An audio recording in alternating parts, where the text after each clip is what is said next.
What's going on, Top Rope Nation Extra? This is Kyle, here to preview WWE's Day 1 pay-per-view, which takes place, appropriately enough, on New Year's Day, that's Saturday night. The show, which is in Atlanta, very close to being sold out. Last I checked the WrestleTix Twitter account, 95% of the ticket allotment had been sold. And that means you're looking at almost 10,000 people in attendance. It'll be interesting to see with the rise in COVID numbers if everyone who purchases tickets decides to show up. Regardless, it's a pretty strong number of tickets sold, coming on the heels of a disappointing gate at Madison Square Garden the day after Christmas. Just a quick note, Top Rope Nation will have a full review of the Day 1 pay-per-view. Ryan and I plan on recording that Sunday morning. I'm sure it'll be available to you to listen within 24 hours. Now then, with this Friday's Smackdown being a year in review, there's really no reason to wait to preview this thing. Interesting to note, most of the recent WWE TV has been even more worthless than usual. The last Smackdown fell on Christmas Eve, so it was very much a throwaway. Raw on Monday night saw numerous absences due to COVID and was pretty terrible as a result, even more terrible than usual. God bless you if you sat through that one. But we do have a card for Saturday, and here is what I am looking for. Universal title match, Roman Reigns versus Brock Lesnar. What I'm looking for? If Paul Heyman shows up and who he sides with. My assumption is that Heyman will show up, choose his side, and that person will obviously then walk out Universal Champion. Now, whomever loses the match will be the babyface, presumably, moving forward, and probably go on to win the Rumble to set up a third match at Mania. As for who Heyman will side with, the angle on SmackDown 2 weeks ago where Reigns fired Heyman and gave him a Superman punch easily could have just been a swerve. I thought that whole segment was pretty good, by the way. Reigns came across like a babyface for firing Heyman, but Lesnar was also positioned as a babyface for coming out afterwards. My guess is that it's going to turn out Heyman and Reigns were swerving Lesnar. I think WWE likes the dynamic of Lesnar being the babyface and Reigns as the heel, although long-term, positioning Reigns as someone to cheer for wouldn't be the worst thing for WWE. Here's something else to consider, though, when making your pick on this match. I don't see Lesnar losing to Reigns 3 times. He's not going to come back. They're not going to give him a boatload of money to do 3 straight pay-per-view jobs to Roman Reigns. So maybe he does win here and Reigns gets it back at WrestleMania. Or, my God, would Lesnar as a babyface win the WrestleMania match? Not sure. But keep an eye on that as far as how this feud is booked moving forward. Fatal 4-way for the WWE title. Big E versus Seth Rollins versus Kevin Owens versus Bobby Lashley. What I'm looking for here is if WWE is seriously looking at turning Lashley into a babyface.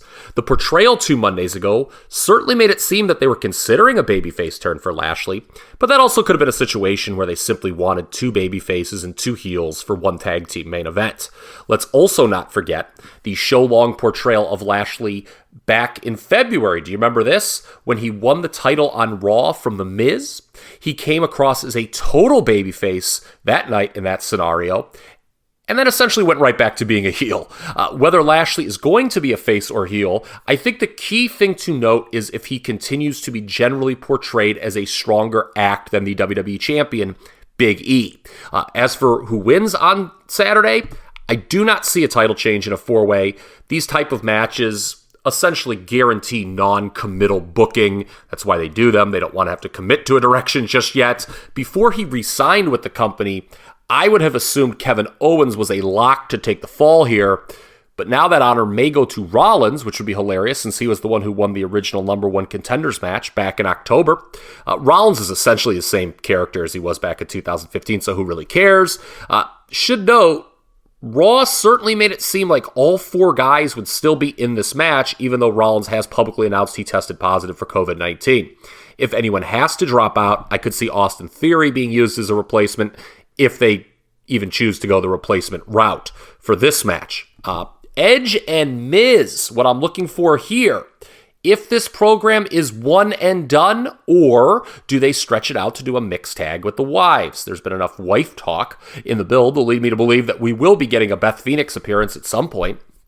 She could simply show up here and help Edge win, which would end the feud, or presumably at least it would end the feud, or there could be a finish with the heel going over, which builds to the mixed tag. But more importantly than that, I have got a rant to go on here. So, as you probably could guess, I am not into this feud at all. Part of it is that I feel the peak of the Edge comeback story has really come and gone. He won the Rumble last year and got into the Mania main event. Now, it probably didn't play out the way he wanted, but a few months later, Edge still ends up challenging Reigns in a one-on-one title match as a tried-and-true babyface, and he lost. Now, Edge is basically resigned to doing these self-contained feuds, and as we saw with Rollins, there's no guarantee those will hit. Even if you liked the Hell in a Cell match itself, I saw WWE rated it its number one match of the year. That was just an internal thing. I don't think there was any sort of voting done on that deal. But even if you liked that match, the feud itself between Edge and Rollins stunk. I think we can all agree there. But the even bigger issue, getting back to Edge and Miz, is with The Miz. And this is one of those big picture issues that speaks to WWE booking as a whole. Listen up, gang. Almost 4 years ago, WWE had a ready-made feud between The Miz and Daniel Bryan fall right into their lap. But WWE did not want to do that feud the correct way being building to and giving Bryan a satisfactory win. The reason they didn't do it that way is because to do so would be to admit Bryan's the bigger star, and that goes against WWE's internal definition of what a star is. Now, if that's the way WWE wants to feel about Bryan and Miz, that is their prerogative. It's their company. But did they even bother to use the feud to make their guy, Miz, a bigger star? No, of course they did not. Instead, after an unsatisfactory feud between he and Daniel Bryan, Miz turns babyfaced and was used as fodder to get over Shane McMahon. Remember this? Now, eventually, Miz did turn back heel after that hideous deal with Shane McMahon, and he was put with John Morrison, but he clearly meant less at that point in the tag team division. The Miz-Morrison pairing also comes to an unsatisfactory conclusion, where you have a breakup angle immediately followed by Miz taking time off to do Dancing with the Stars. During that time off, Morrison got fired. So there's that. I do know that the original plan for that feud, if you guys remember back, they had announced a Miz-Morrison no DQ match, or it was some like a street fight or something, and it was wound up scratched. They canceled the match, didn't even happen. I know Morrison was supposed to beat The Miz in that match to give Miz a storyline reason to be off television, but I'm assuming Vince just said, screw it, I don't want to put John Morrison over, and then a couple months later, he winds up firing Morrison. So that should be a little insight on how they viewed John Morrison, just how they view storylines in general. But back to the present day here, we are essentially at a place where the WWE is pretending the last 3.5 years of The Miz didn't happen. They are trying at least to present him as the same character he was when he was really at his peak in 2017-ish, early part of 2018, maybe even going back to the end of 2016. You know, I know there was a mention of Morrison's firing in a promo that Edge and Miz did, but that means nothing outside of getting a few assholes to go, ooh, you know, just, again, who cares? You know, I mean, Miz could have said the same thing about, you know, Edge, you know, standing by idly while Christian left, but, you know, they didn't want to do that, so because it would have made sense. What I've gone on this big rant about, very long-winded way of me saying, I don't give a fuck about The Miz anymore. He's not at the same peak as he was late 2016 to early 2018. You can't just have all this bad creative, hand wave it, and just pretend you're back in the same place as before. You just can't, folks. I'm sorry. I won't stand for it. To take it a step further, I don't even understand what the present incarnation of this Miz character is supposed to be. He's obviously a natural heel, someone from the reality TV genre that should be easy to hate. But because he's lasted so long, WWE has this bizarre fetish where they constantly want to remind you what a hard worker he is, both in and out of the ring, which is counterintuitive to what his character should be, ladies and gentlemen. Miz's character should be the last one to be concerned about putting in hard work. The narrative of him being a hard worker, which does have truth to it, I will concede, that would be more effective if Miz could potentially play a cool babyface. But he can't. He's not cool. He's from Parma. Parma is not cool. I feel terrible saying that. My mom is from Parma. My grandparents, God rest their souls, were from Parma. But the point stands. Miz is not a cool babyface. He's never going to be a cool babyface. So I don't know why WWE insists on wasting television time telling you what a hard worker he is when it is counterintuitive to the character. End of rant there. Actually, it's not the end of the rant. I have one more thing I want to say. I remember my wife's friend texting me once if I was aware of the show Ms. and Mrs. I'm sure you've heard of it. Well, upon receiving this text, I acknowledged yes, I was in fact aware of the show. My wife's friend says, "What do you think of the Miz?" I'm like, "Kind of a toolbox." She's like, "Yeah, I turned it off pretty quick." So that's the Miz. Thank you very much. Moving on. The Usos defend the Smackdown Tag Team titles against the New Day. This is yet another WWE match that makes you forget what year it is. Is it 2017? Is it 2022? Certainly things have happened to these individuals over the last 5 years. The Usos are now with Roman Reigns. Kofi Kingston has won a world title. Xavier Woods won King of the Ring. But does this matchup feel any bigger than it did in 2017? I think not. Should be good in the ring at least.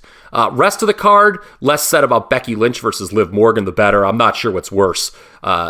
Liv's material or her delivery during the course of this feud just god-awful. She has absolutely zero chance of winning Saturday night.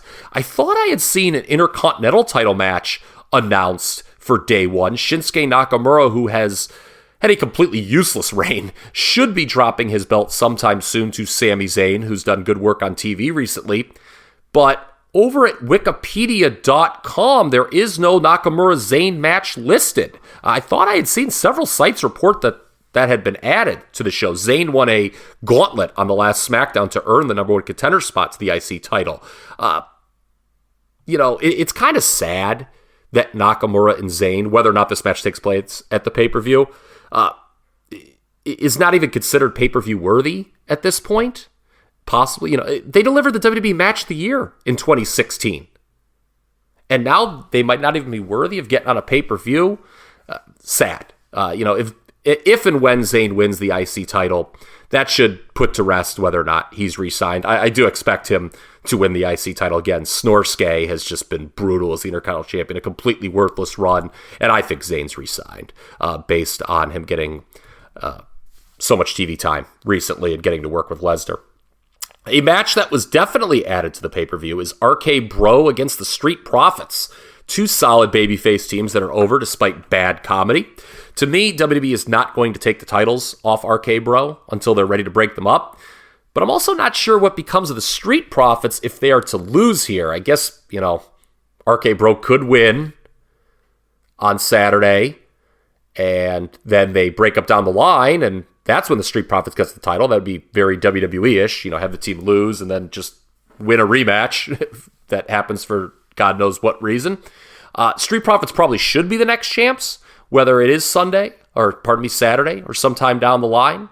And then finally, last and certainly least, we've got Drew McIntyre versus Madcap Moss. I'll see you Sunday. Peace.